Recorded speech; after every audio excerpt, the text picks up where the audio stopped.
Bankipur seat के लिए होने वाले उपचुनाव से ठीक पहले बीजेपी ने प्रशांत किशोर की पार्टी को बड़ा झटका दिया है। पटना बीजेपी दफ्तर में आयोजित मिलन समारोह में जन स्वराज पार्टी के पूर्व विधानसभा उम्मीदवार रहे केसी सिन्हा, बिट्टू सिंह और गोपाल सिंह जैसे नेता आज भगवा रंग में रंगे नजर आए। मंच से फिल्मी गाने गाकर सियासी संदेश देने की कोशिश भी की गई। बीजेपी प्रदेश अध्यक्ष संजय सरावगी ने सभी का स्वागत करते हुए पार्टी की मजबूती पर काम करने का दावा किया।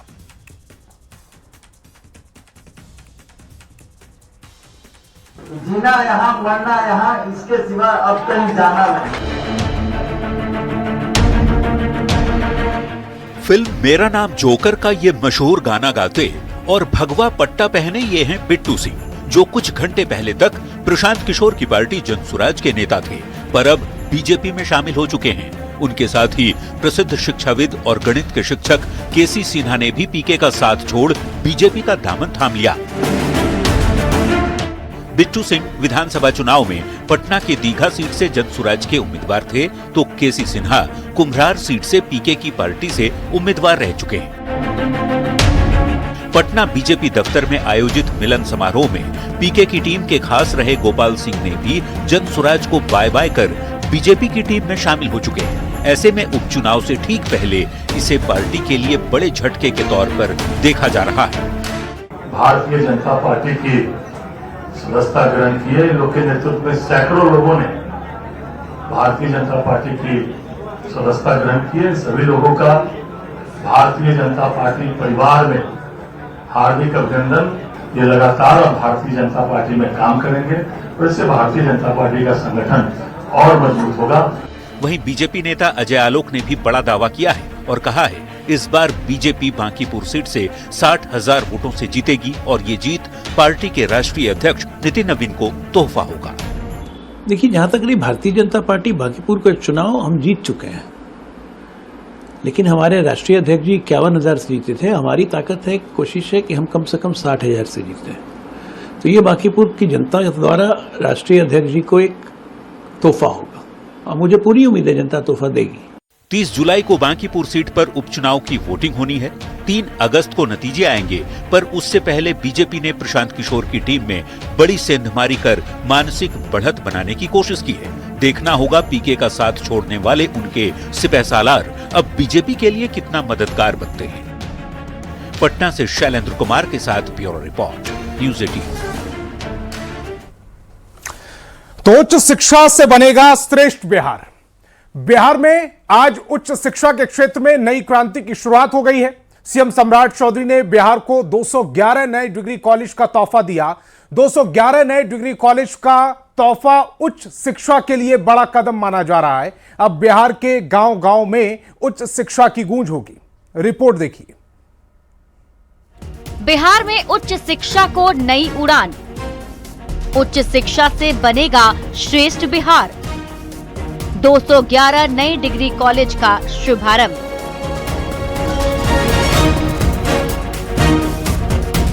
बिहार को सीएम सम्राट चौधरी ने बड़ा तोहफा दिया है। बिहार अब उच्च शिक्षा के क्षेत्र में नई इबारत लिखने जा रहा है।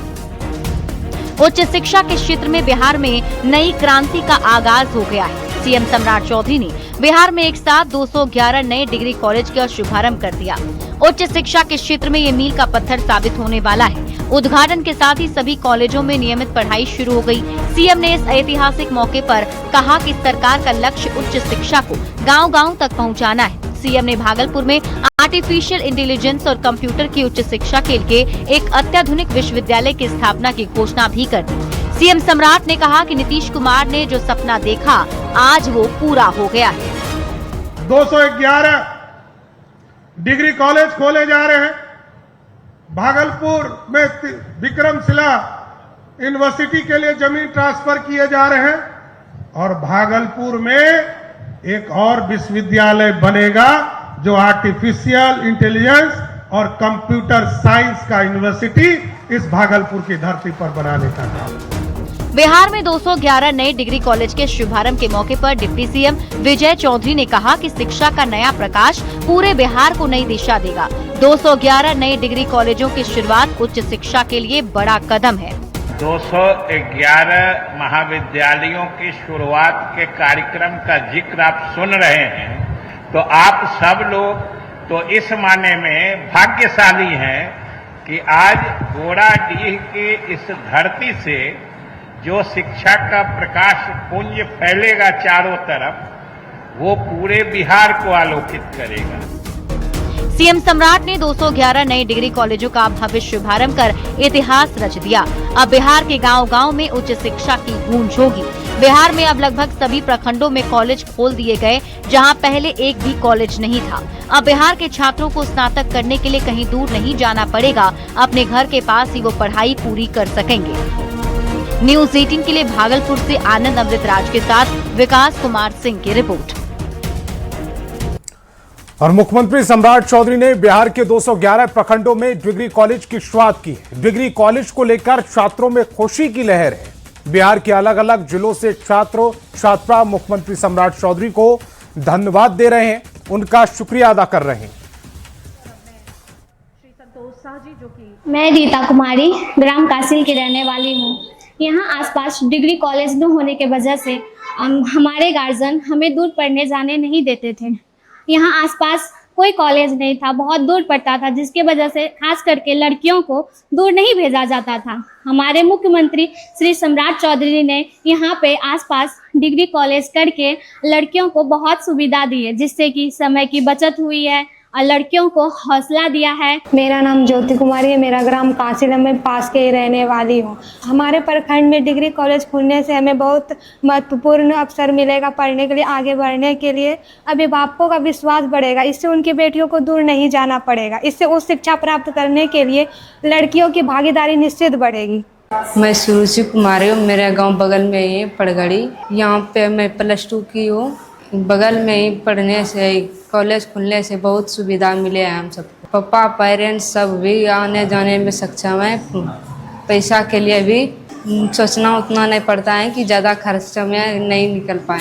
मेरा नाम बिहारी कुमार है, गांव तकपुर रंगा, पोस्ट पड़गड़ी, थाना जियापुर, भागलपुर। मेरे गांव के बगल में डिग्री कॉलेज खुलने से बड़ी सुविधा हुआ है, जिसके कारण से मैं मुख्यमंत्री जी का आभारी हूँ। शहरी क्षेत्र जाने में वो सुविधा होती थी, जिसके कारण से गांव के बगल में डिग्री कॉलेज खुलने से भी सुविधा हुआ है। तो अब बात पुलिस के उस कदम की जो बिहार में कानून का राज कायम करने के लिए बहुत जरूरी है। ऑपरेशन लंगड़ा जारी है। बिहार में अपराधियों के खिलाफ पुलिस लगातार ऑपरेशन लंगड़ा चला रही है।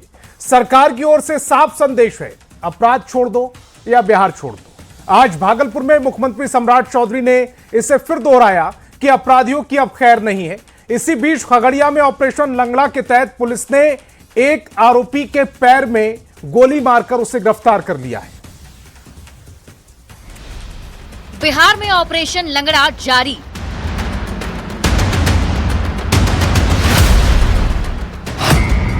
अपराध करोगे तो गोली खाओगे। अपराधी के लिए कोई जगह नहीं। अपराध छोड़ो या बिहार छोड़ दो। अपराधी कोई हो, किसी जाति का हो, किसी धर्म का हो, उसको बचने नहीं देना है। या तो वो जेल में रहे, नहीं तो बिहार छोड़कर चला जाए। यही आग्रह करूंगा साथियों। अपराधियों को ये चेतावनी है सीएम सम्राट की। बिहार में अपराधी बचेंगे नहीं, गोली का जवाब गोली से मिलेगा। ये तस्वीर है खगड़िया की, जहां पुलिस ने एक और अपराधी का एनकाउंटर कर उसे लंगड़ाने को मजबूर कर दिया। खगड़िया के बिलदौर थाना क्षेत्र में जब अपराधी ने दारोगा की पिस्टल छीनकर भागने की कोशिश की, तो उसका अंजाम उसे भुगतना पड़ा। पुलिस ने अपराधी के पैर में गोली मारकर उसे उसी की भाषा में जवाब दिया। पुलिस के मुताबिक बाइक पर सवार 3 लोगों को रोककर पुलिस जांच कर रही थी। इसी दौरान तीनों पुलिस से उलझ पड़े। आरोप है कि इस दौरान एक आरोपी ने दारोगा की पिस्टल छीन ली और भागने की कोशिश की। पुलिस ने पीछा कर अखिलेश सदा को पकड़ लिया है, लेकिन वो पुलिस टीम से भिड़ गया। इसके बाद पुलिस ने उसे लंगड़ाने पर मजबूर कर दिया। पुलिस के साथ मारपीट करने की कोशिश भी उसमें उनके द्वारा की जाती है, और इसी क्रम में उनके द्वारा जो पुलिसकर्मी की पिस्टल थी, उस पिस्टल को लेकर भागा था अभियुक्त अखिलेश कुमार सन ऑफ लालू सदा, जो कुरवन वार्ड नंबर 4 थाना बेलदौर जिला खगड़िया का रहने वाला है। इसकी इसमें गिरफ्तारी की गई है। पिस्टल भी इसमें बरामद कर ली गई है। साथ ही साथ जो मोबाइल फोन को लेके भागा था उसको भी बरामद कर लिया गया है। बिहार में अपराधियों के खिलाफ प्रहार जारी है। खगड़िया में एनकाउंटर की ये तस्वीर अपराधियों को साफ संदेश है कि गोली का जवाब गोली से ही मिलेगा। अगर अपराध करने का दुस्साहस किया तो यही हाल होगा। न्यूज़ 18 के लिए खगड़िया से दिग्विजय कुमार की रिपोर्ट। और नेपाल सीमा से जुड़े एक कुख्यात अपराधी के खिलाफ पूर्वी चंपारण पुलिस ने बड़ी कार्रवाई की। करोड़ों की संपत्ति से जुड़े दस्तावेज, लाखों रुपए की नकदी, सोना चांदी के आभूषण और अवैध हथियार बरामद किए गए। हालांकि माफिया पुलिस को चकमा देकर फरार हो गए, लेकिन पुलिस ने उसके राइट हैंड को दबोच लिया है। कौन है वो आरोपी, दिखाते हैं एक रिपोर्ट की जरिए। नोटों की ये बंडल, सोने चांदी की ये आभूषण, अवैध हथियार और करोड़ों की जमीन से जुड़े दस्तावेज, ये सब कुछ उस कुख्यात अपराधी के ठिकाने से बरामद हुए जो पुलिस को चकमा देकर फरार हो गया है। लेकिन पूर्वी चंपारण की पुलिस ने नेपाल सीमा से जुड़े इलाके में छापेमारी करते हुए कुख्यात नरेश पांडे के सहयोगी उज्जवल कुमार को दबोच लिया।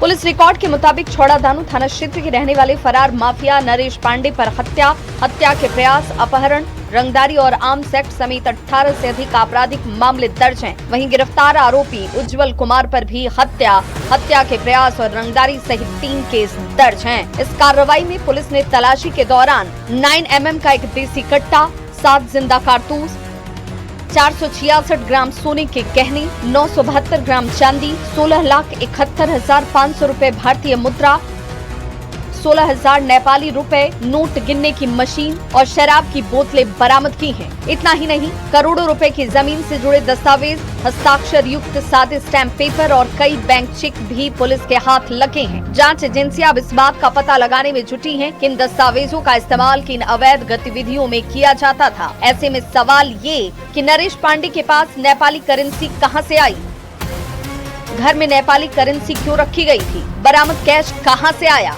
कैश का इस्तेमाल किस मकसद से किया जाना था। जानकारी के मुताबिक गिरफ्तार उज्जवल नरेश का राइट हैंड है। उससे पूछताछ में नरेश के नेटवर्क और अवैध गतिविधियों से जुड़े कई अहम खुलासे हो सकते हैं। ऐसे में अब देखने वाली बात होगी कि पुलिस कब तक माफिया नरेश पांडे को हथकड़ी पहनाती है और उसके सिंडिकेट को जड़ से ध्वस्त करती है, क्योंकि वो पुलिस को चकमा देकर फरार हो गया है, जिसे गिरफ्तार करना पुलिस के लिए एक बड़ी चुनौती है। न्यूज़ 18 के लिए मोतिहारी से अवनीश कुमार सिंह के साथ ब्यूरो रिपोर्ट। और पटना के बिहटा में हुए चर्चित संजय सिंह हत्याकांड के बाद सियासी हलचल तेज हो गई है। वैसे में सहकारिता मंत्री रामकृपाल यादव पीड़ित परिवार से मिलने उनके घर पहुंचे, परिजनों को ढांढस बंधाया और जल्द न्याय दिलाने का भरोसा भी दिया है।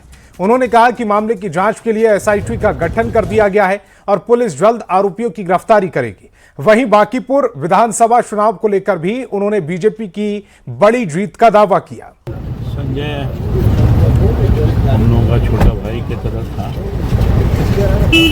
और उसके साइंटिफिक ढंग से हत्या हुई। सरकार ने एसआईटी का गठन कर लिया है, जांच प्रक्रिया प्रारंभ हो। भारी मत से जितना मत से हमारे राष्ट्रीय दल की जीते थे उससे कहीं अधिक मत जीत करके रिकॉर्ड कायम करेंगे।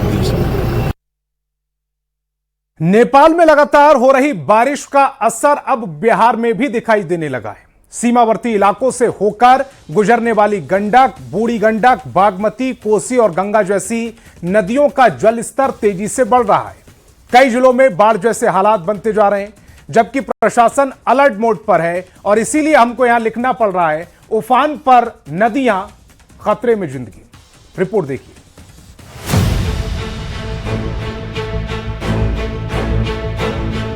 नेपाल के पहाड़ी और तराई क्षेत्रों में लगातार हो रही बारिश की वजह से बिहार की नदियां उफान पर हैं। वाल्मीकि नगर गंडक बराज से पानी छोड़े जाने के बाद बगहा में लोग एक बार फिर से परेशान नजर आ रहे हैं।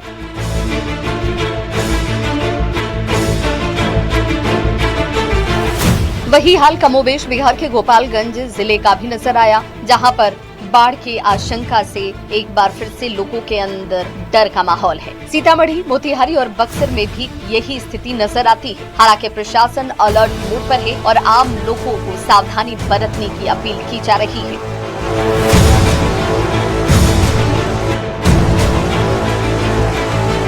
मुजफ्फरपुर की बात करें तो बागमती नदी यहां उफान पर है। मुजफ्फरपुर के कई इलाकों में बाढ़ का खतरा मंडराने लगा है। पश्चिम चंपारण के दुर्गम दोन क्षेत्र में हालात सबसे ज्यादा चुनौतीपूर्ण बने हुए हैं। लगातार बारिश और पहाड़ी नदियों के उफान की वजह से 22 गांवों का संपर्क मुख्यालय से कट चुका है। ग्रामीण अब जान जोखिम में डालकर उफनती नदियों को पार करने को मजबूर हैं और सुरक्षित स्थायी आवागमन की मांग कर रहे हैं।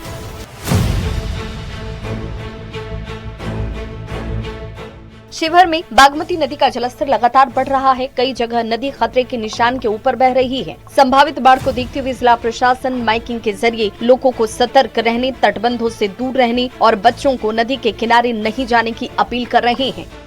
मुंगेर में गंगा का जलस्तर तेजी से बढ़ रहा है। प्रशासन ने 66 राहत शिविर चिन्हित कर राहत सामग्री, नाव, गोताखोर और आपदा मित्रों को तैयार कर रखा है। वहीं खगड़िया में कोसी और बागमती के बढ़ते जलस्तर से लोगों की मुश्किलें बढ़ गई हैं। बलौर गांव में पीपा पुल के अप्रोच पथ पर पानी चढ़ने से लोग अब पानी के बीच होकर गुजरने को विवश नजर आ रहे हैं।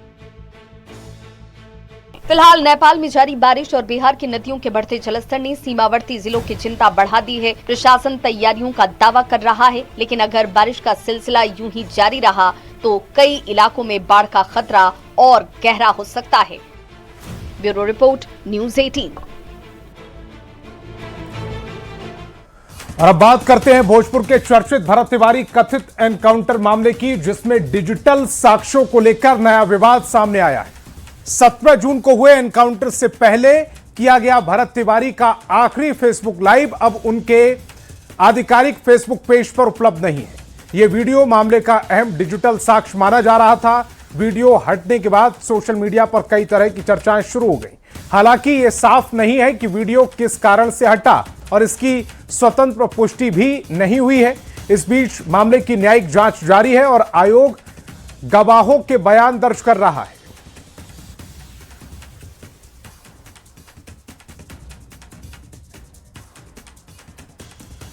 खबर सीतामढ़ी से, जहां गाड़ा थाना पुलिस ने देश विरोधी गतिविधियों के आरोप में 2 संदिग्ध युवकों मोहम्मद अखलाक और मोहम्मद अरमान को गिरफ्तार किया है। पुलिस ने उनके पाकिस्तानी नेटवर्क से संपर्क के सबूत मिले। आरोप है कि इंस्टाग्राम और व्हाट्सएप के जरिए उन्होंने समाज में अशांति फैलाने और देश विरोधी गतिविधियों के लिए उकसाया जा रहा था। पुलिस ने उनके मोबाइल से एक संदिग्ध पाकिस्तानी संपर्क का नंबर मिलने की बात कही है। गिरफ्तार दोनों संदिग्ध सीतामढ़ी के गाड़ा थाने के टकौर के रहने वाले हैं। मामले में एक अन्य संदिग्ध अब्दुल अहद की तलाश जारी है। और खबर पूर्णिया से, जहां पुलिस को लूटकांड के एक मामले में बड़ी सफलता मिली है।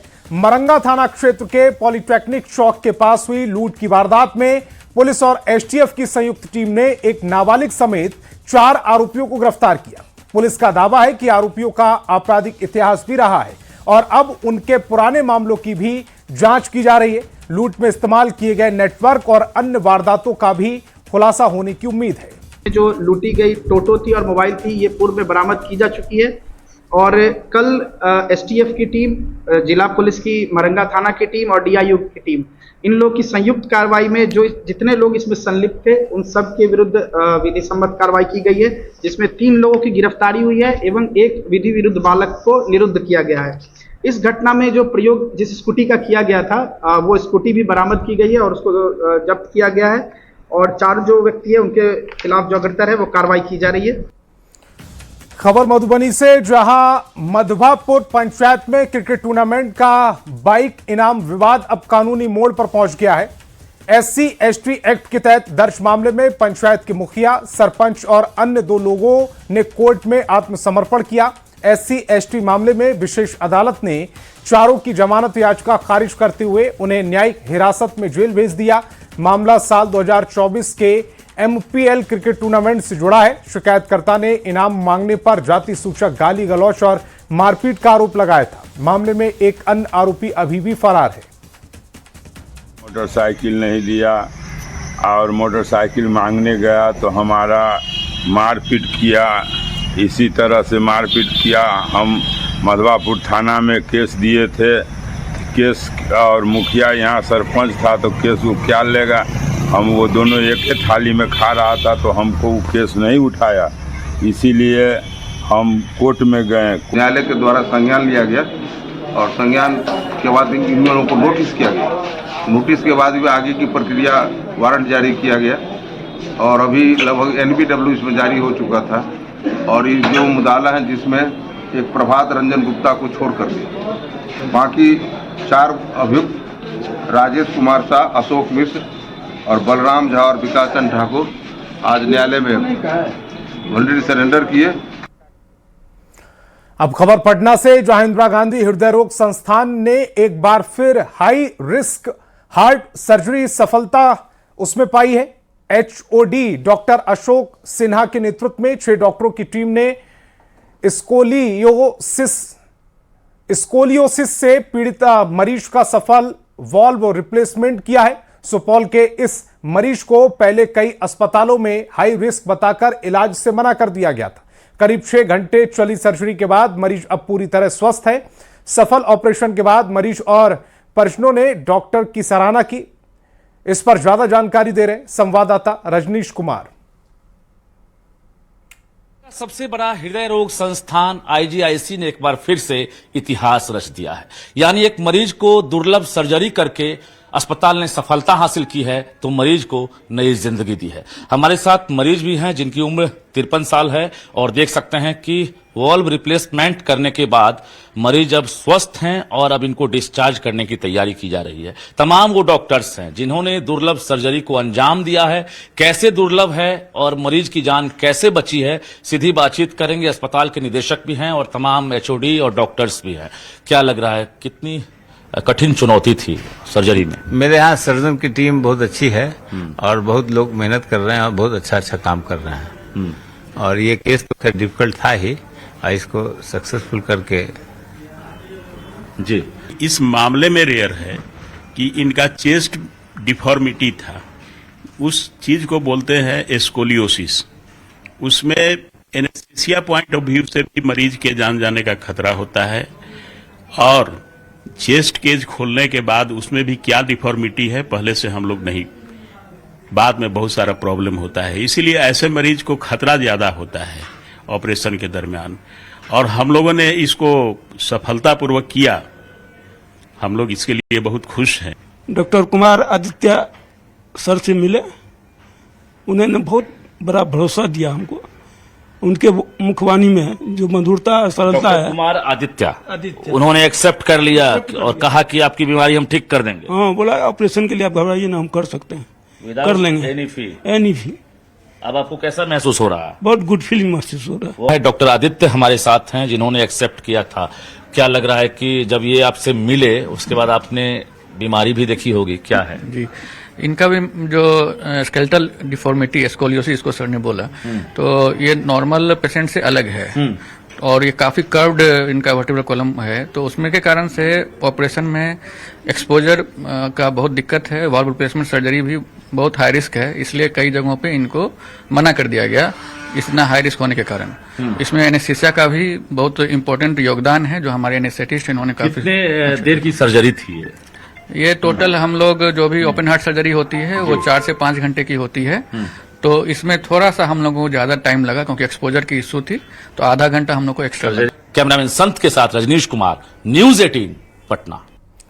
और खबर पटना से, जहां JDU कार्यालय में जनता दरबार का आयोजन किया गया जिसमें स्वास्थ्य मंत्री निशांत कुमार ने लोगों की समस्याएं सुनी और अधिकारियों को जरूरी दिशा निर्देश दिए। इसके अलावा निशांत कुमार ने बांकीपुर विधानसभा उपचुनाव को लेकर बयान दिया और बांकीपुर उपचुनाव में पार्टी की जीत का दावा किया। जनता के दरबार में आया हूँ, जनता की समस्याओं का समाधान करने आया हूँ। हर बुधवार को समस्या लेकर लोग आते हैं, उसका समाधान करते हैं। मुझे पूरी उम्मीद है कि नीरज जी भारी बहुमत से जीतेंगे और एनडीए को सीट मिलेगी।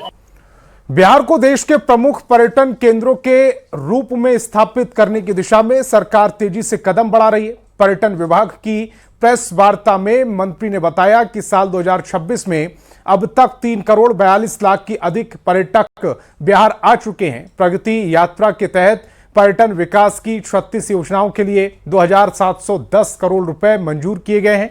मां सीता की जन्मस्थली, हरिहरनाथ मंदिर कॉरिडोर, सोमेश्वर मंदिर, हेली टूरिज्म, होम स्टे योजना और 5 सितारा होटलों के निर्माण समेत कई बड़े प्रोजेक्ट पर तेजी से काम चल रहा है। सरकार का दावा है कि बिहार जल्द ही राष्ट्रीय और अंतर्राष्ट्रीय पर्यटन मानचित्र पर नई पहचान बनाएगा।